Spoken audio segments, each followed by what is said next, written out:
And millers have been central in this conversation as to the government's intervention of bringing subsidized maize into the country, and there's a lot of accusations being thrown back and forth. So why don't we talk to Peter Kuguru. He is a chairperson of the United Grain Millers Association. Thank you for joining us, making time. First of all, just from what you've seen, the grilling session yesterday of the CS and the PS, just to give the answers to some of the loopholes here in the whole intervention by the government. What is your initial reaction as a representative of the millers? Thank you very much. Let me first of all give you the facts behind the milling industry in this country briefly. Kenya consumes 3 million bags of maize per month. And we've got two categories of millers in this country. We've got big millers and small millers. Big millers have formed themselves into a cartel of 26 millers. Those 26 millers have got a capacity of 40% of the grain milling industry. The rest of the millers, who have got over 60% capacity, they are about 300 millers spread across the country. They are in Moyale, in Garissa, in Mombasa, in Namanga, in Kisumu, in Turkana, they are in Isiolo, they are in Nyeri, Nairobi, they are everywhere. Right. And when maize scarcity started being felt, maybe early this year, the government or the Ministry of Agriculture started negotiating with the 26 big millers. So it became politics of the rich against the poor. So the poor in this... the poor being who? The poor being us serving the rest of the economy, because the big millers supply to supermarkets and we supply to everybody else. We supply to Kodele market in Kisumu. We supply to Manjengo market in Mombasa. We supply to Kamako market in Nyeri. We supply to Kibera and Mathare market and Kariobangi and everywhere. We supply to the rest of the nation. So when we don't have, the government was giving maize to the 26 big millers and helping them to start producing the subsidized maize meal.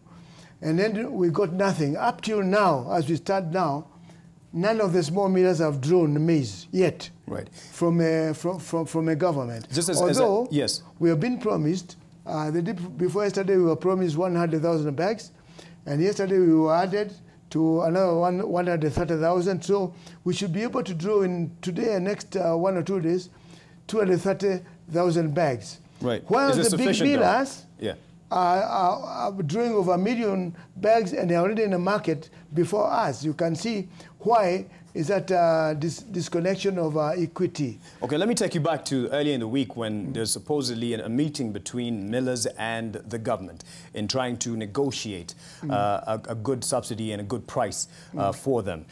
Were you part of that meeting, or were you locked out of this? We were locked. All the small millers were locked out, and the price agreement of 47 shillings and 90 shillings was with the big millers, and in fact it seemed as if it was as early as March. This is just our first dress now. So this was already predetermined and agreed on. It's predetermined for us. So, but we are happy. We think it's a good idea. We support a government, and as long as we get a maize, the subsidy is good for the common man. So you're okay with the 47, even though it was predetermined and you're not within the meeting? If they are going to give us a maize at 2,300 shillings for everybody, we shall maintain that price bracket of 90 shillings and 47 shillings, because it still leaves a margin for the miller and allows them to operate. Now the trouble is that, you see, we the small millers employ more workers than the big millers. We the small millers eat ugali. The big millers don't eat ugali. They eat chapati and bread. So we are the ones who have got a concern with this product, and therefore we are the ones who should be negotiating. Speaking of concern for the market, in all honesty, someone else who's watching this would say Peter Kuguru is speaking for the United Grain Millers Association, is simply feeling left out of business. He is just, crying foul because he's being left out. It's not necessarily for the people. Are you just bringing forth these concerns because you're losing out on business? I tell you, the constitution of this country, which is in place, says that everyone has right to be heard. So when we are ignored as small millers, that means somebody is breaking the Constitution by refusing a right to be heard. We have right to cry foul, yes, because when you leave out a businessman, even if he's a small guy who employs 2 people, how will he pay for the salary of those 2 people? The salary of those 2 people are as important as the salary of the workers of the big millers. So we need to, we are part and parcel of the grain milling industry, and we are stakeholders. And nothing should happen in this country without involving the stakeholders. All right. And you've mentioned that the meeting on Monday was just between the 26 big millers who form 40% of the grain milling industry and the government. With this, you allege, or at least say, that these are the cartels who are controlling the industry and the pricing that we see right now. Yeah, that's quite true. The meeting on Monday was between the big millers, the cartel, and the government at Kilimo House. But the PS met us on Tuesday. All right. As small millers. And the PS gave us 100,000 bags as small millers, whilst we hold 60%, and he had given the big millers over 1 million bags. So there's a disconnect, and there is no equity in that sharing. We are saying that if there is scarcity of maize, let everybody be given equitable allocation. Yes. Let there be fairness. We don't mind, we don't want to fight a government on scarcity and food politics. We want fair deals so that the little that's available is shared amongst everybody. So that the rich person has got a hungry stomach just like a poor person. And the rich person is, in fact, has got options of other access to other food. So are you saying that the government has not been sincere in the dealings so far? So it's just locking out the millers, the big, small millers, as you say, who form 60% of the grain milling industry, and they are in underhand deals with those who control the market? I'm saying exactly like that, because if there was equitable distribution of this commodity, even if it's scarce, the small millers should be getting 60% of whatever is available, whether it's little or more. If there was enough, and there was no allocation by the government, we would be buying from an open market 60%. And we would be competing amongst ourselves to bring them down the price. The government does not have to bring them down the price. We can bring down the price on our own, following the laws of supply and demand. We can bring down the price without control. But during the time of scarcity, the government is doing a good thing to subsidize, right, so that it can hold the price down. We're not in war with that. We are all in war on non-equitable distribution of food and benefiting the rich at the expense of the poor. Okay, and talking about the concern that you have, is it more you are out of business as a 60% and you don't quite, you're not quite worried about how they're going about it, in the sense it's predetermined, so you are controlling what's happening? Is it choreographed? Now we are seeing that as long as the government reached a policy, everybody has to follow that policy.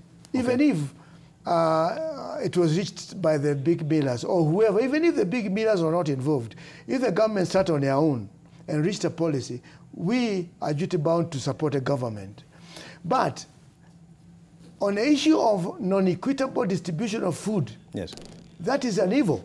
It's immoral, because the person in Kibera does not have to travel to Nakumat in Westlands to buy his maize, which is his staple food. We reach him there in Kibera. Yes. We reach him in Kagudo. We reach him in Bashakus.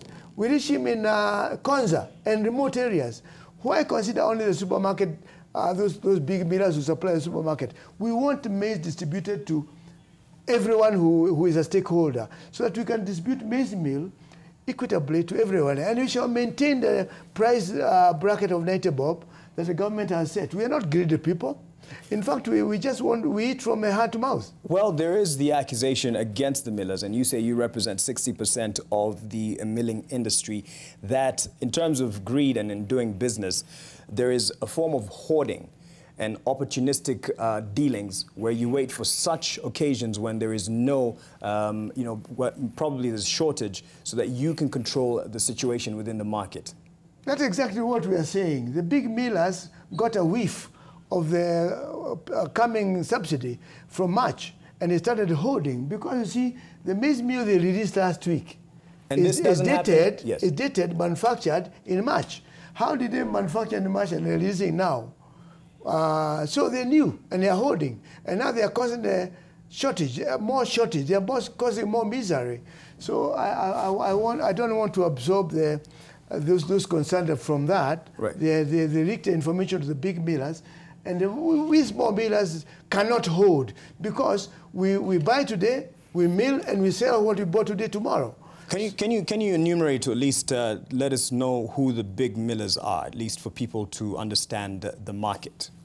The big millers are members of an association called CMA.